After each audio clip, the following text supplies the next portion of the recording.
for you. A Fox 5 I-Team investigation. Well, 2 local loan officers have filed a whistleblower lawsuit accusing banks and mortgage companies of defrauding veterans and American taxpayers out of hundreds of millions of dollars. The suit alleges the fraud took place when veterans refinanced their home loans. This complaint may sound familiar to I-Team viewers. Senior I-Team reporter Del Russell has been investigating this for 2 years and is here now with an exclusive interview with the whistleblowers. Del? Russ, it's called the whistleblower law by many, and it allows any private citizen who has knowledge of fraud committed against the federal government to sue on behalf of the taxpayers. In this case, the whistleblowers are 2 loan officers from Alpharetta. Hey, this isn't a quote-unquote overcharge. They're stealing the money. Loan officers Victor Bibby and Brian Donnelly contend in their lawsuit that they saw veteran after veteran cheated when those veterans used a VA program to refinance their home loans.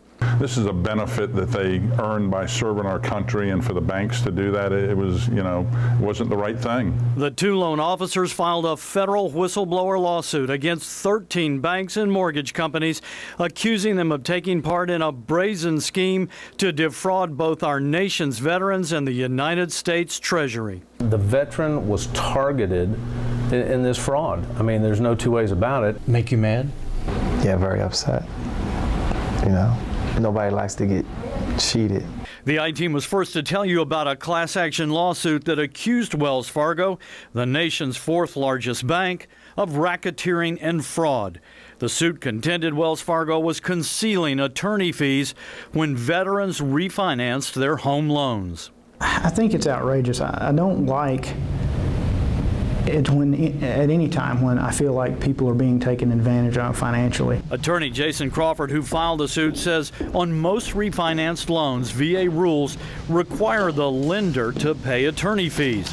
But Crawford believes Wells Fargo was hiding those attorney fees by including them in the title exam costs and improperly passing the cost on to veterans like Michael Williamson. Your greed is first, and the soldiers are second, if that. How did this go on for so long at Wells Fargo? Well, it's complicated. Following our stories, Wells Fargo admitted no wrongdoing, but settled with veterans across the country, offering 60,000 veterans $175 each for a potential $10 million settlement. They deserve these loans. They deserve to be treated fairly, and by doing this, we're settling. Now a whistleblower lawsuit has been unsealed in federal court. The suit contends that 13 major banks and mortgage companies made hundreds of millions of dollars by overcharging veterans and then concealing the extra charges from the Veterans Administration. To take advantage of our veterans, that's a pretty shocking thing. Attorney Marlan Wilbanks says veterans were not the only ones cheated.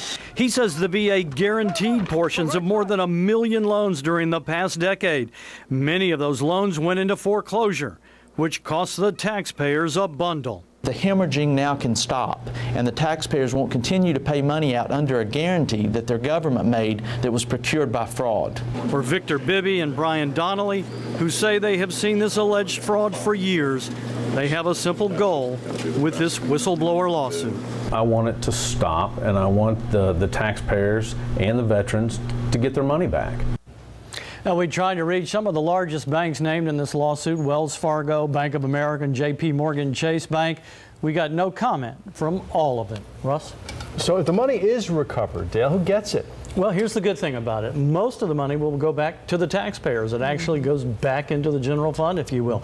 Also, the whistleblowers get a percentage of it, too. And that's the incentive of this law, is to ferret out waste and fraud, and people on the inside know it better than anyone else. It's a law that's been around since Abraham Lincoln's time, so it's been on the books in America for a long time. And let me just say one thing to our viewers. If you're a veteran and you think you might have been defrauded, you can go to My Fox Atlanta, go to this story under the I-Team name, and there's a link in there that's been set up by the lawyers in this case, and you can go to that link and it'll give you all the information to look at your HUD statement so you know what has happened. As you know, we've been looking at this for 2 years. There are a lot of people out there that we believe are in the possibility of being in the position that they would want to look at this website. Help them, walk them through the process. Absolutely. All right. Thanks.